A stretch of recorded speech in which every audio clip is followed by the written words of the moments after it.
ibadah Hari Pentakosta pertama HKBP Resort Salembaran Minggu 31 Mei 2020. Terpujilah Tuhan Allah di dalam Yesus Kristus yang telah menggenapi janjinya seperti yang dikatakannya di dalam Yohanes 14 ayat 16-17. Aku akan minta kepada Bapa dan Ia akan memberikan kepadamu seorang penolong yang lain supaya Ia menyertai kamu selama-lamanya, yaitu Roh kebenaran. Dunia tidak dapat menerima Dia sebab dunia tidak melihat Dia dan tidak mengenal Dia. Tetapi kamu mengenal Dia sebab Ia menyertai kamu dan akan diam di dalam kamu. Terpujilah Tuhan Allah yang Maha Kasih yang telah membela kita. Penggenapan janji Allah itu adalah peristiwa turunnya Roh Kudus. Itulah sekarang yang kita peringati, kita rayakan dan kita syukuri.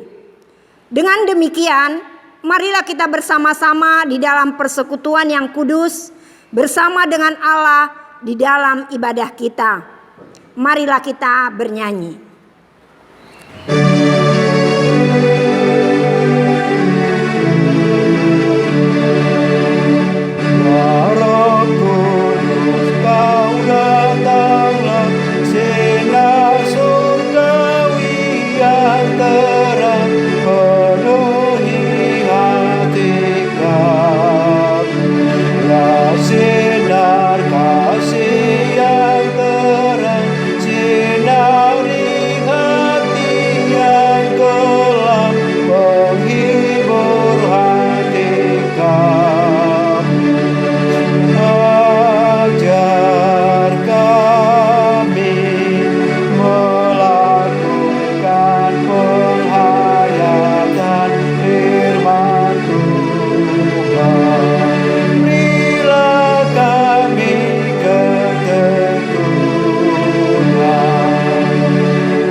Bapa dan nama anaknya Tuhan Yesus Kristus dan nama Roh Kudus yang menciptakan langit dan bumi. Amin. Demikianlah firman Tuhan Allah. Kamu akan kuberikan hati yang baru dan roh yang baru di dalam batinmu, dan aku akan menjauhkan dari tubuhmu hati yang keras dan kuberikan kepadamu hati yang taat. Rohku akan kuberikan diam di dalam batinmu, dan aku akan membuat kamu hidup menurut segala ketetapanku dan tetap berpegang pada peraturan-peraturanku dan melakukannya. Haleluya. Haleluya. Haleluya. Haleluya.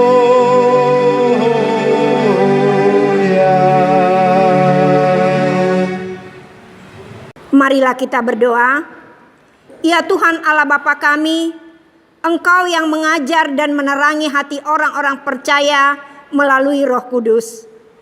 Bukalah mata hati kami juga dengan Roh-Mu, agar kehidupan kami sesuai dengan kehendak-Mu, dan hati kami penuh damai dan sukacita dalam Tuhan Yesus Kristus. Amin. Kita bernyanyi. Kami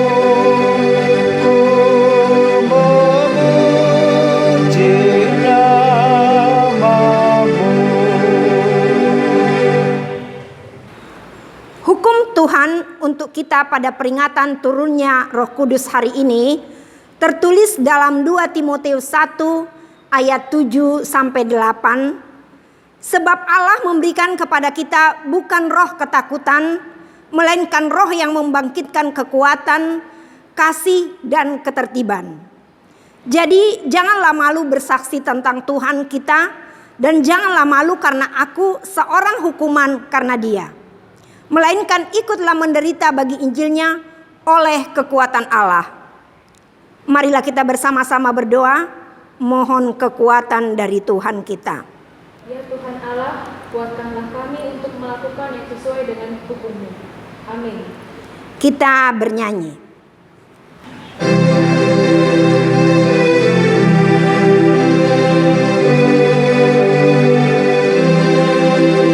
Suara Roh Tuhan lembut firman-Nya, sering Kau abaikan, tak Kau acuhkan.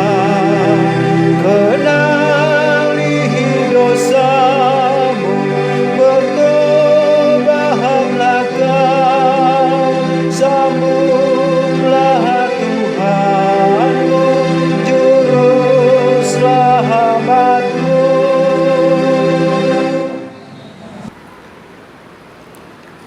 Ya Tuhan Allah Bapa kami, Engkaulah Tuhan yang menganugerahkan Roh-Mu yang kudus kepada kami orang yang hina ini, supaya kami diajari, dipimpin, diterangi, dan dikuduskan, serta dikuatkan untuk menghayati firman-Mu. Roh-Mu yang kudus mempersatukan kami yang Engkau pilih, agar saling menerima dan mengasihi selaku anggota tubuh Kristus yang kudus. Dari jurang yang dalam kami berseru kepadamu ya Tuhan. Tuhan, dengarkanlah suara kami. Biarlah telingamu menaruh perhatian kepada suara permohonan kami. Jika Engkau ya Tuhan mengingat-ingat kesalahan-kesalahan, Tuhan, siapa yang dapat tahan? Tetapi padamu ada pengampunan. Dengarkanlah suara jeritan kami. Ya Tuhan Allah Bapa kami, kasihanilah kami. Ya Allah Bapa kami yang di surga, Engkau mengampuni dosa kami orang yang hina dan tercela ini di dalam anak kesayangan-Mu.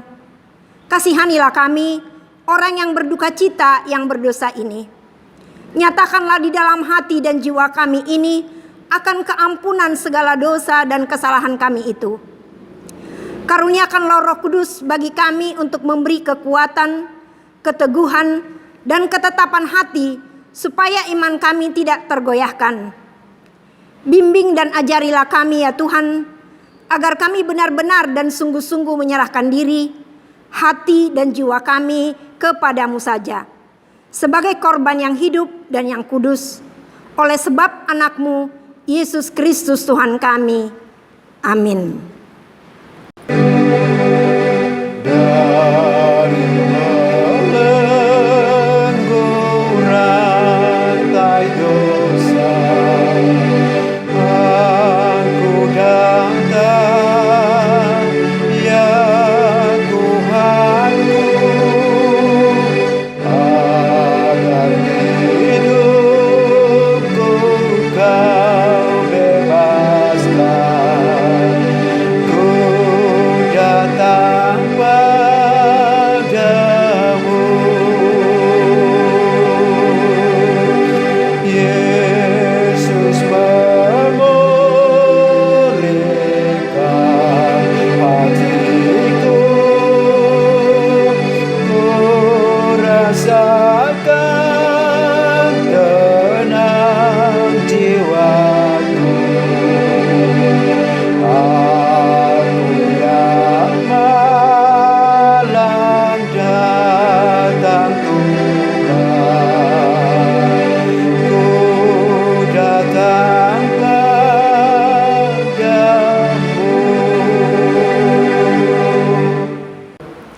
Janji Tuhan akan keampunan dosa-dosa kita.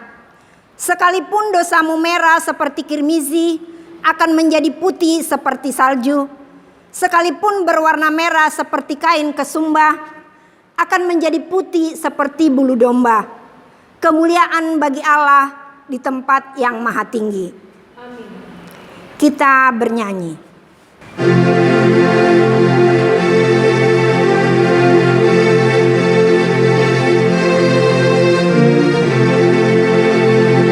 Tanpa anugerah-Mu dan kasih sayang-Mu, aku sesat. Karena anugerah-Mu dan kasih sayang-Mu, ku ke surga. Utuslah Roh Kudus memimpinku terus di jalan-Mu, menuju rumah-Mu. Di sana ku selalu memuji-Mu.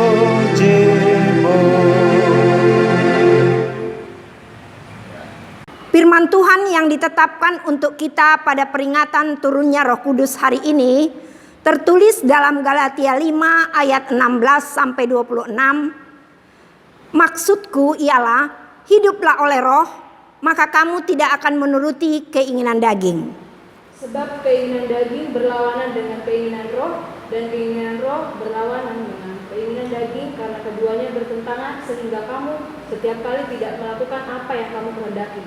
Akan tetapi, jikalau kamu memberi dirimu dipimpin oleh Roh, maka kamu tidak hidup di bawah hukum Taurat.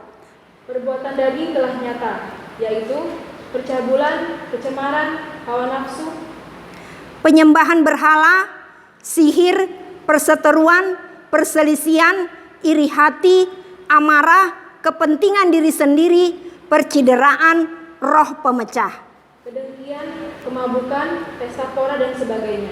Terhadap semuanya itu kuperingatkan kamu, seperti yang telah kubuat dahulu, bahwa barang siapa melakukan hal-hal yang demikian, ia tidak akan mendapat bagian dalam kerajaan Allah. Tetapi buah roh ialah kasih, sukacita, damai sejahtera, kesabaran, kemurahan, kebaikan, kesetiaan. Kelemah lembutan, penguasaan diri. Tidak ada hukum yang menentang hal-hal itu. Barang siapa menjadi milik Kristus Yesus, ia telah menyalibkan daging dengan segala hawa nafsu dan keinginannya. Jikalau kita hidup oleh roh, baiklah hidup kita juga dipimpin oleh roh. Dan janganlah kita gila hormat, janganlah kita saling menantang dan saling mendengki. Demikianlah firman Tuhan. Berbahagialah orang yang mendengar firman Allah serta memeliharanya. Amin. Kita bernyanyi.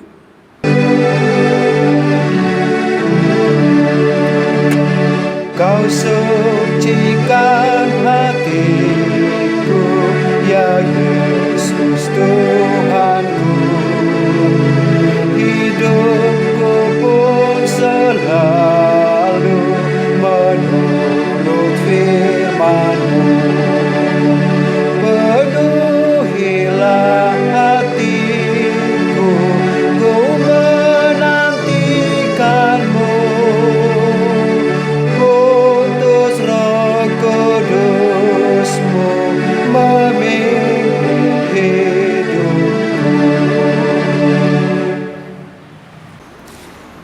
Marilah kita bersama-sama mengaku iman kepercayaan kita sebagaimana teman-teman seiman di seluruh dunia, kita bersama-sama mengucapkannya.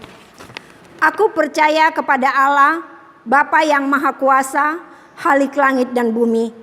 Aku percaya kepada Yesus Kristus, anaknya yang tunggal Tuhan kita, yang dikandung daripada Roh Kudus, lahir dari anak darah Maria, yang menderita sengsara di bawah pemerintahan Pontius Pilatus, disalibkan, mati dan dikuburkan, yang turun ke dalam kerajaan maut, pada hari yang ketiga bangkit pula dari antara orang mati, naik ke sorga, duduk di sebelah kanan Allah, Bapa yang Maha Kuasa. Dari sana akan datang kelak untuk menghakimi orang yang hidup dan yang mati. Aku percaya kepada Roh Kudus dan adanya satu gereja yang kudus, persekutuan orang kudus, pengampunan dosa, kebangkitan daging, dan hidup yang kekal. Amin. Kita bernyanyi sambil mengumpulkan persembahan 1A, 1B, dan 2.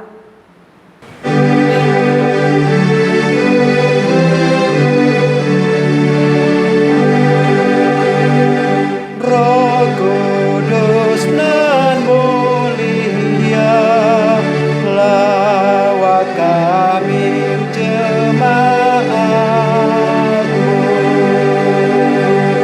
Ajar dan kuatkanlah kami taat kepadamu, agar kami sungguh bebas dari dosa dan kuasanya.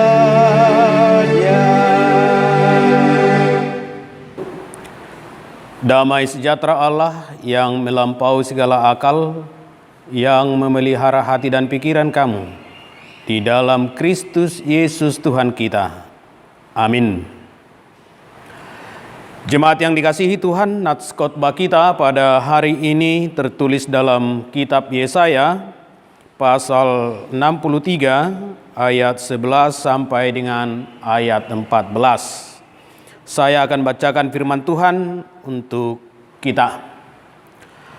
Lalu teringatlah mereka kepada zaman dahulu kala, zaman Musa, hambanya itu. Di manakah dia yang membawa mereka naik dari laut bersama-sama dengan penggembala kambing dombanya? Di manakah dia yang menaruh Roh Kudusnya dalam hati mereka, yang dengan tangannya yang agung menyertai Musa di sebelah kanan, yang membelah air di depan mereka untuk membuat nama abadi baginya, yang menuntun mereka melintasi samudra raya seperti kuda melintasi padang gurun. Mereka tidak pernah tersandung. Seperti ternak yang turun ke dalam lembah, Roh Tuhan membawa mereka ke tempat perhentian. Demikianlah engkau memimpin umatmu untuk membuat nama yang agung bagimu. Demikianlah firman Tuhan. Jemaat yang dikasihi Tuhan, manusia hidup dalam 3 dimensi waktu, yaitu masa lalu, masa kini, dan masa depan. Masa lalu itu membantu kita untuk mengenang hal-hal yang baik yang dilakukan Tuhan dalam sejarah kehidupan kita, dengan tujuan agar hidup kita di masa kini lebih bermakna dan membangun harapan kita untuk kehidupan yang lebih baik di masa depan. Seindah-indahnya masa lalu dan seindah-indahnya rancangan kita akan hidup masa depan, tetapi masa kinilah yang lebih penting. Sebab sekalipun masa lalu itu sangat indah, tetapi itu adalah sia-sia jika hidup kita saat ini sangat kacau. Dan seindah-indahnya masa depan yang kita rancang, itu adalah sia-sia jika hidup kita di masa kini tidak bermakna. Jadi masa kinilah yang lebih penting, dan masa kinilah yang menentukan bagaimana hidup kita di masa depan. Jemaat yang dikasihi Tuhan, di dalam nats khotbah kita ini, bangsa Israel sedang meratapi kehidupan mereka. Mereka meratapi kehidupan mereka yang penuh penderitaan dan kesulitan. Mereka menjadi bangsa yang terbuang ke negeri Babel. Mereka menjadi bangsa dengan status bangsa yang terbuang. Yerusalem dan Bait Suci mengalami kehancuran. Mereka hidup sebagai bangsa yang tidak merdeka di tengah penjajahan bangsa Babel. Tentu itu menjadi penderitaan bagi bangsa Israel. Dan ketika Tuhan telah membawa bangsa Israel kembali dari negeri Babel ke Yerusalem, mereka pun tetap menghadapi kehidupan dengan penuh penderitaan. Mereka mendapati Yerusalem dan Bait Allah dengan reruntuhan. Ketika mereka kembali ke Yerusalem, hidup mereka serba kekurangan. Ketika mereka kembali ke Yerusalem, bahwa tidak ada jaminan keamanan. Dan salah satu yang menjadi pergumulan bangsa Israel setelah kembali ke Yerusalem adalah pembangunan kota Yerusalem, secara khusus pembangunan Bait Allah, mengalami kendala, tidak berjalan sesuai dengan harapan bangsa Israel sendiri. Setelah bangsa Israel kembali ke Yerusalem, orang-orang yang berduit lebih mementingkan kehidupan mereka sendiri, lebih mementingkan pembangunan rumah-rumah mereka daripada membangun kembali Bait Suci di Yerusalem. Dan banyak di antara orang Israel yang melihat dirinya terlalu miskin, terlalu berkekurangan, sehingga tidak ada yang dapat mereka berikan, yang dapat mereka persembahkan untuk pembangunan Bait Suci di Yerusalem. Dengan situasi dan kondisi kehidupan itulah mereka meratapi kehidupan mereka. Dan di dalam ratapan itu mereka mengenang kembali masa-masa indah ketika Tuhan membawa mereka keluar dari Mesir ke tanah Kanaan. Ketika Tuhan membebaskan mereka dari perhambaan Mesir, dari penindasan Mesir menuju tanah Kanaan, negeri yang melimpah susu dan madu. Tentu apa tujuan sehingga mereka kembali mengenang masa-masa indah di masa lalu, yaitu ketika Tuhan membebaskan mereka dari perhambaan Mesir. Tentu tujuannya adalah untuk mengingatkan bangsa Israel kembali akan tujuan mengapa Tuhan membebaskan mereka dari perhambaan Mesir. Dengan mengenang masa lalu itu, bangsa Israel diingatkan tujuan awal mengapa Tuhan mereka membebaskan mereka dari perhambaan Mesir. Bahwa tujuannya adalah yang pertama, untuk menjadikan bangsa Israel menjadi hamba Allah yang merdeka. Atau mereka menjadi merdeka sebagai hamba Allah yang terbebas dari perhambaan apapun. Dan yang kedua adalah untuk menjadikan bangsa Israel sebagai umat Allah,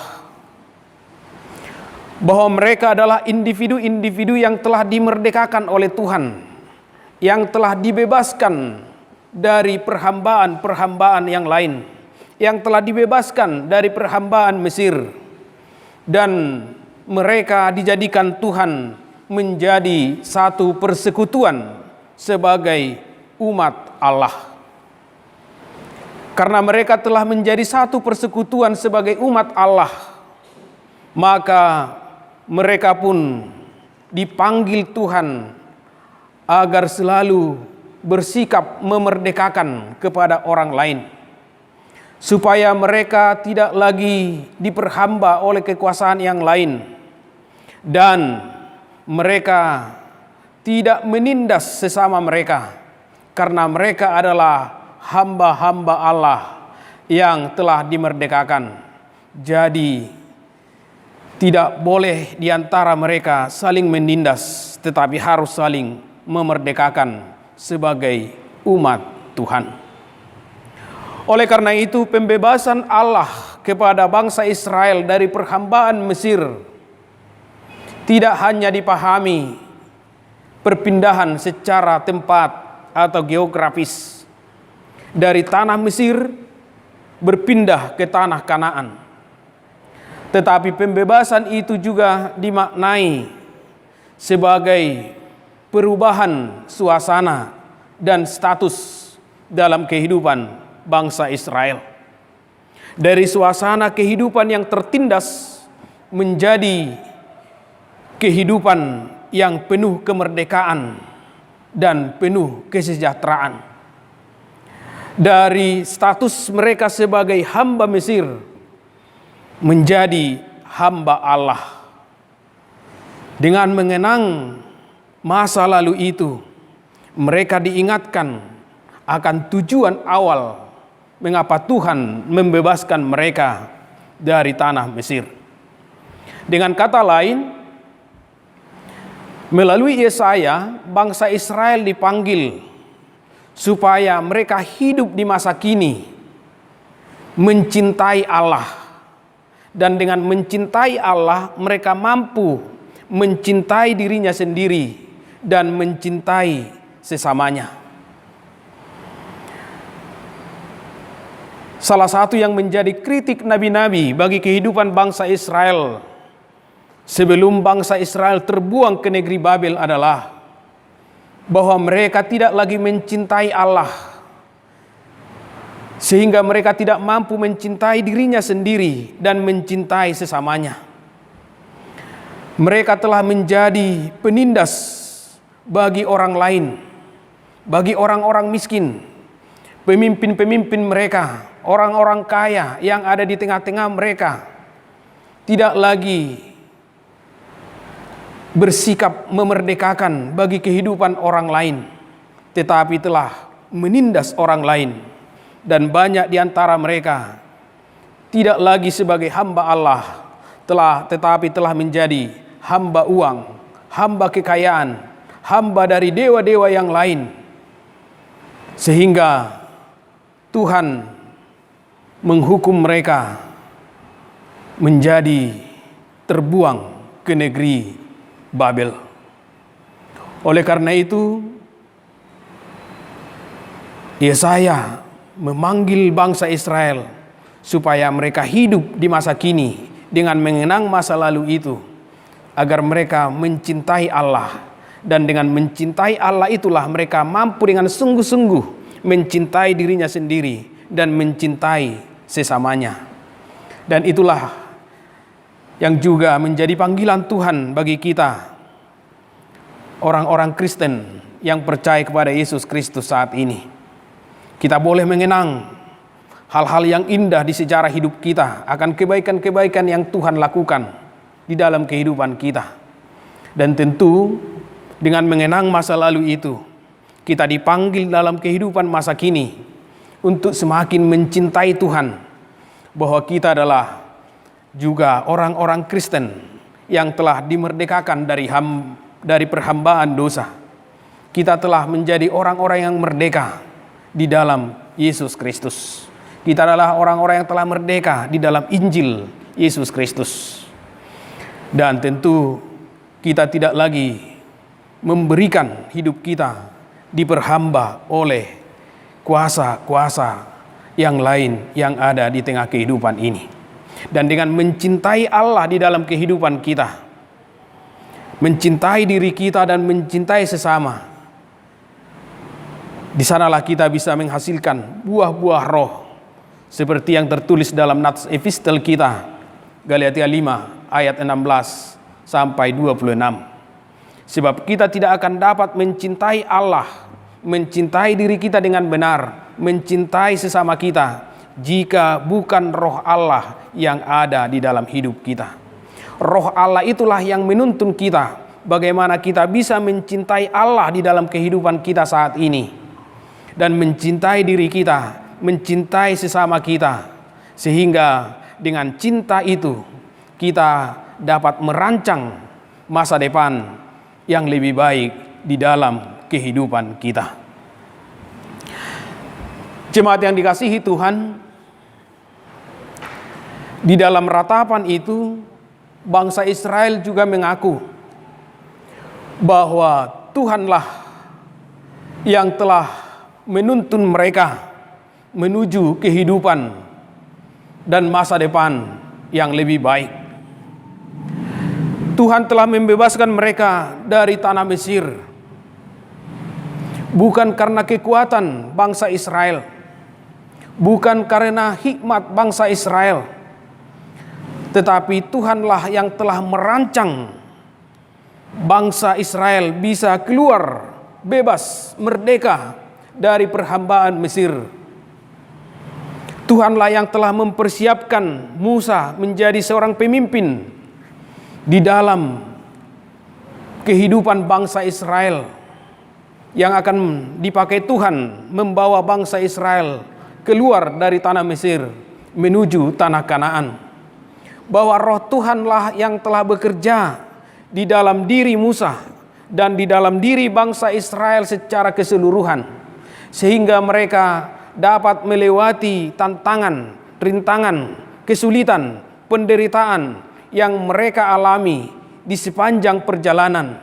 Bahwa roh Tuhan itulah yang telah menuntun mereka dari satu tempat menuju satu perhentian, menuju ke perhentian yang lain, sampai akhirnya mereka sampai di tanah Kanaan.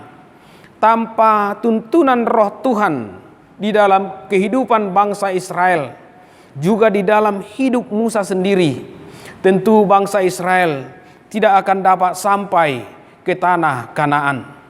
Oleh karena itu, dengan mengenang masa lalu itu, bangsa Israel mengaku bahwa roh Tuhanlah yang menuntun kehidupan mereka dalam menghadapi situasi sulit dalam kehidupan mereka, dalam menghadapi penderitaan di kehidupan bangsa Israel. Tanpa tuntunan Roh Kudus, mereka tidak akan mampu melewati setiap penderitaan, setiap kesulitan yang dihadapi bangsa Israel. Dan itu jugalah yang menjadi panggilan dari nats khotbah ini bagi bangsa Israel pada saat itu. Mereka memang hidup dalam suasana penuh kesulitan dan penderitaan setelah kembali dari Babel ke Yerusalem. Tetapi mereka percaya bahwa roh Tuhan akan menuntun mereka keluar dari kesulitan itu, keluar dari penderitaan itu, sebagaimana Tuhan telah menuntun mereka keluar dari penindasan Mesir menuju tanah Kanaan. Sebagaimana Tuhan yang sama juga telah membebaskan mereka dari pembuangan Babel kembali ke Yerusalem. Itulah yang mereka yakini dan yang mereka percaya, bahwa roh Tuhan itu saat ini bekerja menuntun hidup kita melewati masa-masa sulit dan penderitaan di dalam kehidupan kita. Jemaat yang dikasihi Tuhan, ketika kita menghadapi situasi sulit dalam kehidupan kita, ketika kita menghadapi banyak penderitaan di dalam kehidupan kita, roh Tuhan itulah yang bekerja di dalam hidup kita. Dan roh Tuhan itulah yang memberi kita inspirasi, sehingga kita mampu mengambil solusi atau jalan keluar di situasi sulit yang kita hadapi. Bahwa roh Tuhan itulah yang menuntun kita dengan memberikan inspirasi dalam kehidupan kita, sehingga ketika masalah muncul dalam kehidupan kita, kita mampu mengambil jalan keluar atau solusi tanpa menambah masalah yang lain di dalam kehidupan kita.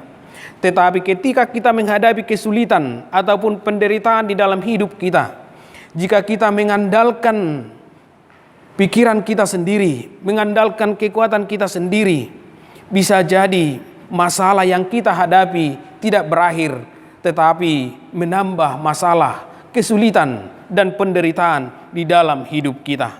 Oleh karena itu, ketika kita menghadapi penderitaan, kesulitan di dalam kehidupan kita, seharusnya kita lebih banyak merenung, berdiam diri di hadapan Tuhan, supaya roh Tuhan itu menuntun kita keluar dari situasi sulit itu, keluar dari penderitaan itu, memberikan kita inspirasi agar kita mampu mengambil solusi atas masalah yang sedang kita hadapi.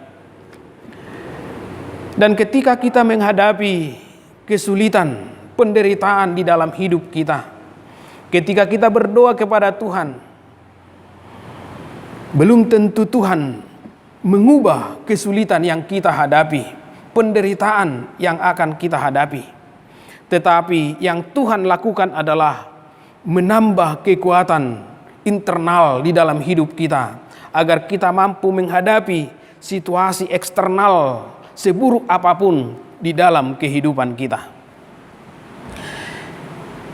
Ketika Yesus Kristus berdoa di Taman Getsemani, Yesus Kristus begitu ketakutan, begitu menderita dalam menjalani penderitaan yang akan ia hadapi, yaitu memikul salib. Yesus Kristus berdoa, ia memohon kepada Allah Bapa supaya cawan itu dijauhkan dari Yesus Kristus. Tetapi Yesus berkata, bukan kehendakku, tetapi kehendak-Mu-lah yang jadi. Melalui doa itu, kesulitan yang dialami oleh Yesus Kristus tidak berubah menjadi sesuatu yang mudah. Penderitaan itu tetap akan dijalani oleh Yesus Kristus. Tetapi jika kita baca di dalam Injil Lukas, situasi eksternal itu tidak berubah menjadi sesuatu yang mudah. Yesus harus tetap menjalani salib itu, menjalani penderitaan itu. Tetapi dalam Injil Lukas dikatakan, melalui malaikat Tuhan, Yesus diberikan kekuatan supaya Yesus kuat menjalani penderitaan yang akan dia alami, yaitu salib yang akan dipikul oleh Yesus Kristus. Hal itu dapat kita lihat dalam Lukas pasal 22 ayat 43 dan 44. Di sana dikatakan, maka seorang malaikat dari langit menampakkan diri kepadanya untuk memberi kekuatan kepadanya. Ia sangat ketakutan dan makin bersungguh-sungguh berdoa. Peluhnya menjadi seperti titik-titik darah yang bertetesan ke tanah. Jadi ketika Yesus Kristus berdoa di Taman Getsemani, sebelum dia ditangkap, sebelum dia menjalani penderitaan memikul salib, dia berdoa kepada Tuhan supaya penderitaan itu berlalu dari Yesus Kristus. Tapi tidak ada yang berubah. Penderitaan itu tidak berubah menjadi sesuatu yang mudah bagi Yesus. Tetapi kekuatan internal Yesus Kristuslah yang dilakukan. Tuhan Yesus Kristus diberikan kekuatan internal sehingga dia mampu menjalani penderitaan yang akan dia lalui, yaitu memikul salib untuk membebaskan kita dari dosa dan kematian. Demikian juga halnya dengan kita sebagai orang yang beriman kepada Yesus Kristus. Ketika kita mengalami penderitaan, ketika kita mengalami kesulitan dalam hidup kita, kita berdoa kepada Tuhan supaya kesulitan itu berlalu. Tetapi kesulitan itu tidak berlalu, kesulitan itu tidak berubah menjadi sesuatu yang mudah bagi kita. Tetapi yang dilakukan Tuhan adalah memberikan kita kekuatan internal untuk menghadapi situasi kesulitan itu, untuk menghadapi penderitaan itu di dalam hidup kita. Dan itu dilakukan Tuhan melalui roh-Nya di dalam hidup kita. Roh Tuhan itu bekerja di dalam hidup kita, sehingga melalui roh Tuhan itu kita kuat, kita tabah menjalani, melalui kesulitan dan penderitaan yang kita alami di dalam hidup kita. Oleh karena itu, hiduplah di dalam roh Tuhan. Jemaat yang dikasihi Tuhan, di dalam ratapan itu, bangsa Israel tidak hanya mengenang masa lalu yang sangat indah, masa-masa ketika mereka dibebaskan oleh Tuhan dari perhambaan Mesir, tetapi mereka juga melakukan evaluasi terhadap kehidupan mereka. Mengapa mereka menjadi bangsa yang menderita dengan menjadi terbuang ke negeri Babel? Mengapa mereka mengalami banyak kesusahan di dalam hidupnya? Dan mereka akhirnya insaf bahwa bukan karena Tuhan yang tidak mencintai mereka, bukan karena Tuhan telah meninggalkan mereka, tetapi penderitaan itu semuanya adalah karena dosa-dosa mereka. Jika kita baca di dalam nats khotbah ini, di Yesaya pasal 63 ayat 10 sangat jelas dikatakan, tetapi mereka memberontak dan mendukakan Roh Kudus-Nya, maka Ia berubah menjadi musuh mereka, dan Ia sendiri berperang melawan mereka. Bahwa bangsa Israel telah berdosa di hadapan Tuhan. Segala kebaikan yang dilakukan Tuhan di dalam kehidupan mereka, tidak mereka respon dengan kebaikan, tetapi justru mereka mendukakan roh Tuhan. Mereka memberontak kepada Tuhan, sehingga Tuhan sendiri menjadi musuh mereka dan membuat bangsa Israel mengalami penderitaan dengan terbuang ke negeri Babel. Mengapa bangsa Israel akhirnya sadar akan dosa-dosanya? Tentu karena roh Tuhan bekerja di dalam kehidupan mereka. Dan itulah salah satu pekerjaan Roh Kudus di dalam kehidupan kita, yaitu menginsafkan dunia ini, menginsafkan setiap orang supaya sadar akan dosa-dosanya. Tanpa Roh Kudus, kita tidak akan mengenal dosa-dosa kita. Tanpa Roh Kudus, kita tidak akan sadar akan kesalahan-kesalahan kita. Roh Kudus itulah yang menuntun kita supaya kita menjadi orang-orang yang sadar akan kesalahan kita, orang-orang yang sadar akan dosa-dosa kita. Tetapi Roh Kudus itu tidak hanya menuntun kita untuk mengenal dosa-dosa kita, tetapi Roh Kudus itu jugalah yang menuntun kita untuk datang kepada Yesus Kristus dan mau menerima keselamatan di dalam Yesus Kristus. Jemaat yang dikasihi Tuhan, Roh Kudus itu disebut juga Roh Yesus atau roh yang keluar dari Yesus Kristus. Dapat kita baca dalam Galatia 4 ayat 6, 1 Petrus 1 ayat 11, Kisah Para Rasul 16 ayat 7, dan juga dalam kitab Yohanes 20 ayat 22. Apa artinya jika dikatakan bahwa Roh Kudus itu adalah roh Yesus atau roh yang keluar dari Yesus Kristus? Bahwa Roh Kudus itu tidak hanya menginsafkan dunia ini, tidak hanya menginsafkan kita akan dosa kita, tetapi Roh Kudus itulah yang menuntun kita untuk menerima keselamatan di dalam Yesus Kristus dan pengampunan dosa. Bahwa hanya melalui Roh Kudus itulah kita akhirnya mampu mengimani keselamatan di dalam Yesus Kristus. Roh Kudus itulah yang memeteraikan keselamatan yang telah dilakukan Yesus Kristus di dalam hidup kita, sehingga kita dapat dengan sungguh-sungguh menerima keselamatan di dalam Yesus Kristus dan juga meyakini pengampunan dosa kita di hadapan Yesus Kristus.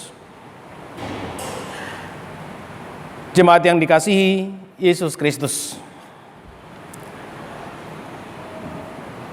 sebagaimana di dalam nats khotbah ini, bangsa Israel akhirnya insaf akan dosa-dosa mereka, dan mereka akhirnya sadar bahwa dosa itulah yang membuat hidup mereka mengalami penderitaan. Dan melalui tuntunan Roh Kudus, mereka memohon kepada Tuhan atas segala pengampunan dosa-dosa mereka.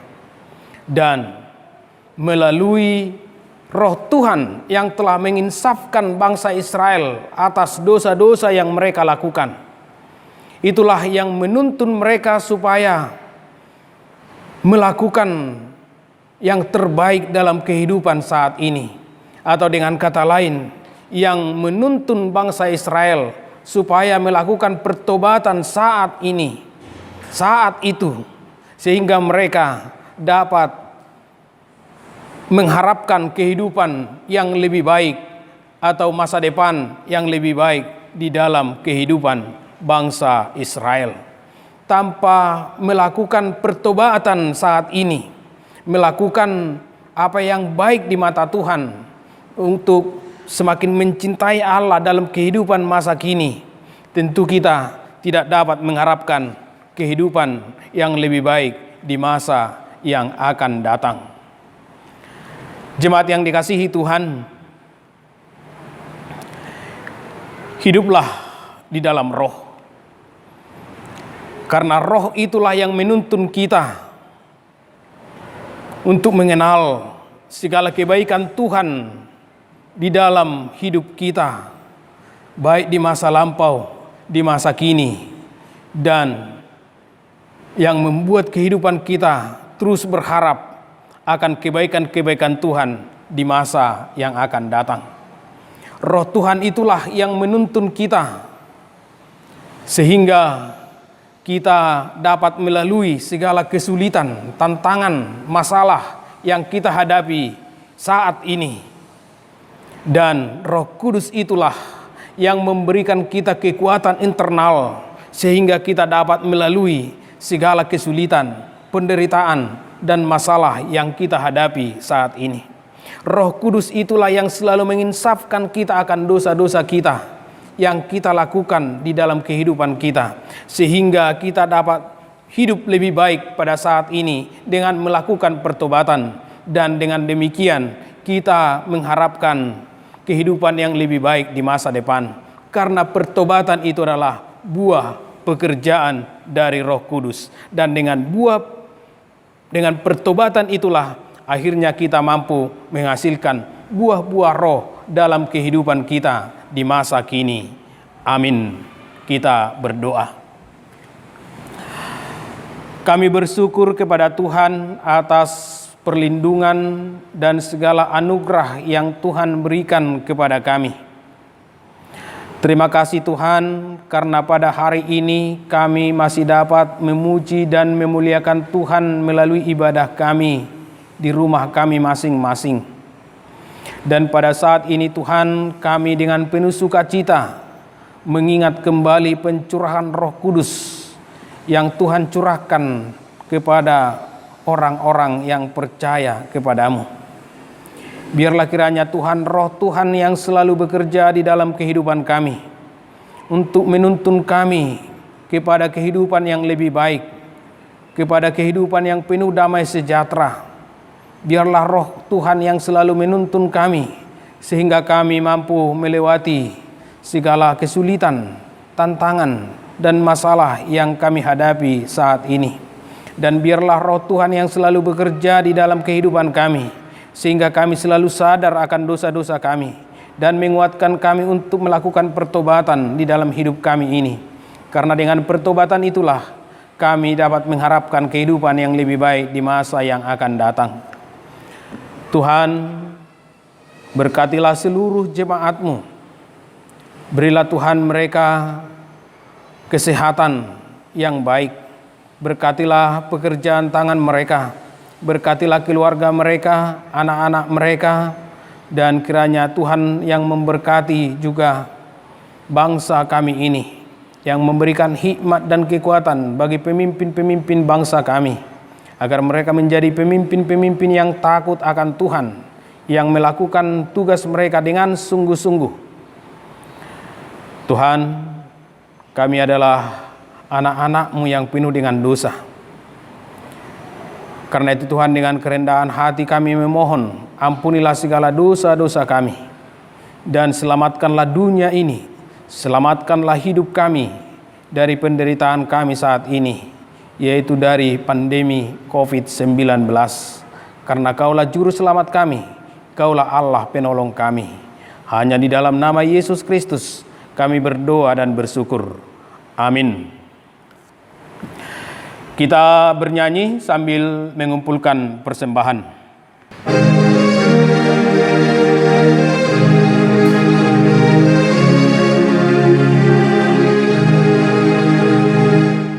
Memuji anugerah-Mu yang telah menebusku, dan sucikanlah hatiku, rumah kediaman-Mu.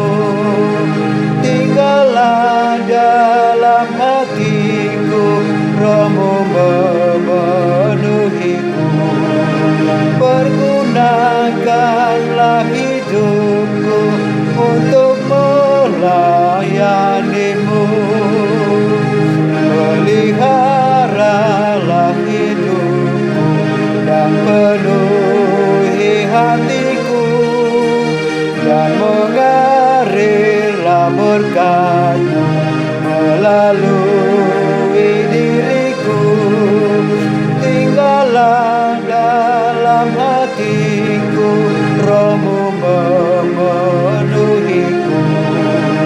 Pergunakanlah hidupku untuk melayani-Mu. Jemaat yang dikasihi Tuhan, teguhkanlah hatimu, sebab Roh Allah yang menuntunmu kepada kesenangan. Karena itu tetaplah berpengharapan yang hidup kepadanya. Ingatlah, selama kita masih di dunia ini, kita pasti menghadapi kesusahan, penderitaan, dan kesengsaraan. Tetapi kalau kita berpengharapan yang hidup kepada Allah dan kepada janji-Nya, kita akan memenangkan segala perkara yang terjadi pada kita sampai akhir. Firman Tuhan berkata dalam Yesaya 63 ayat 14, seperti ternak yang turun ke dalam lembah, Roh Tuhan membawa mereka ke tempat perhentian. Demikianlah engkau memimpin umat-Mu untuk membuat nama yang agung bagi-Mu. Terpujilah Tuhan Allah yang menuntun kita kepada kesenangan. Janganlah kita gila hormat, janganlah kita saling menantang dan saling mendengki. Tetapi hiduplah oleh Roh dengan berbuahkan kasih, sukacita, damai sejahtera, kesabaran, kemurahan, kebaikan, kesetiaan, kelemah lembutan, penguasaan diri. Sebab itulah yang dikehendaki Allah untuk kita lakukan, untuk menghadirkan kerajaan Allah di bumi ini. Tunaikanlah panggilan-Mu untuk memuji Tuhan. Siapkan jiwa ragamu, tekuni pekerjaan dengan segala kurnia yang diberikan Tuhan. Muliakanlah nama-Nya.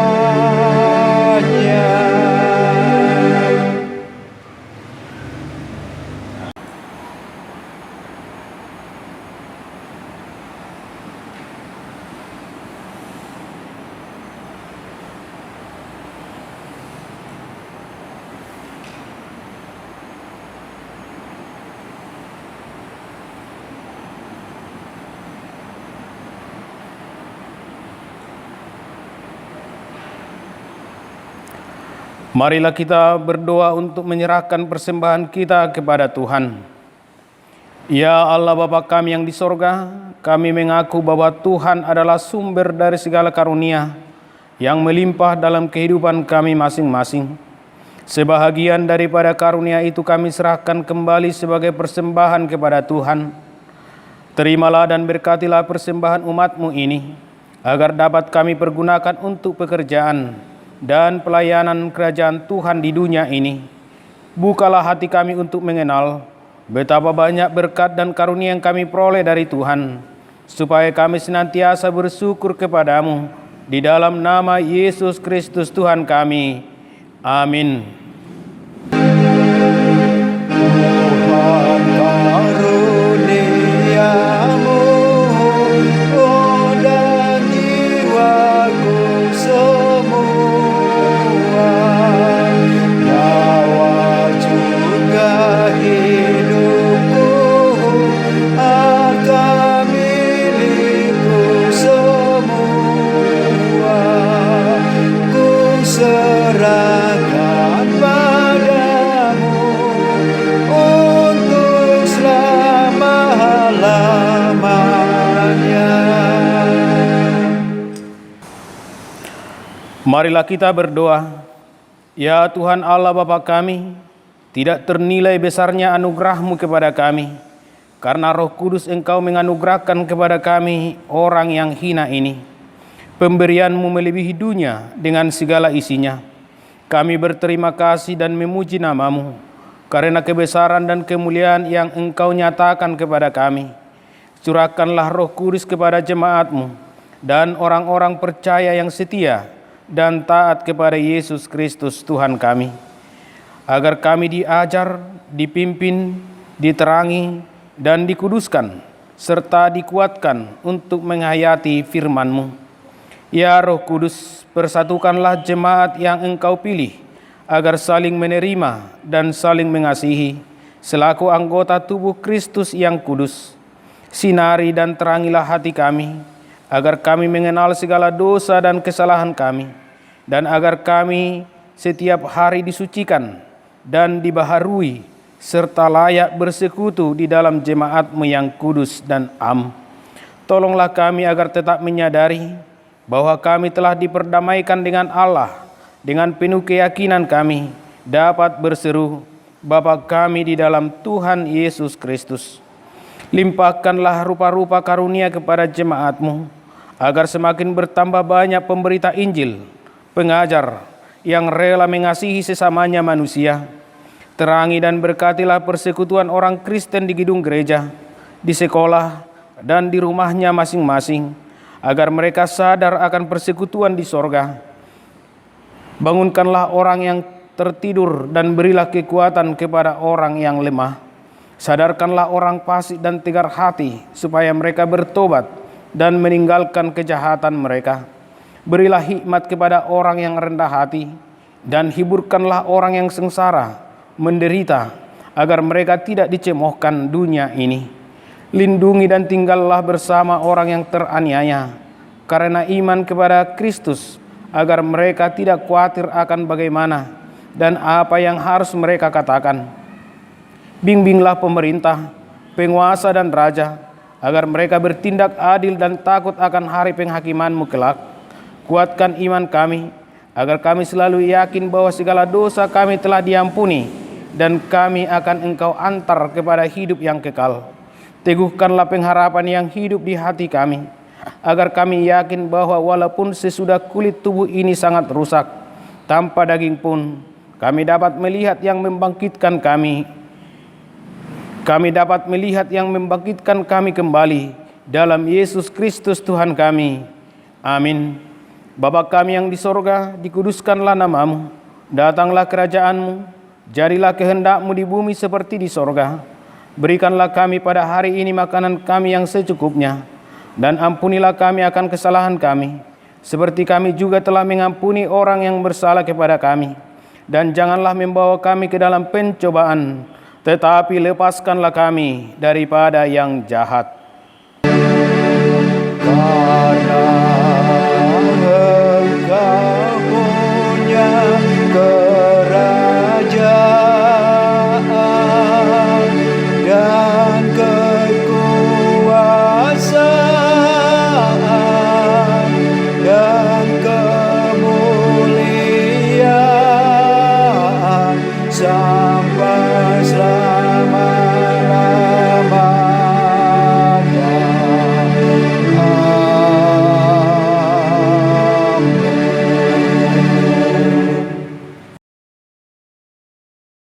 Terimalah berkat dari Tuhan Allah. Tuhan memberkati dan melindungi engkau. Tuhan menyinari engkau dengan wajah-Nya dan memberi engkau kasih karunia. Tuhan menghadapkan wajah-Nya kepadamu dan memberi engkau damai sejahtera. Amin. Amin. Amin.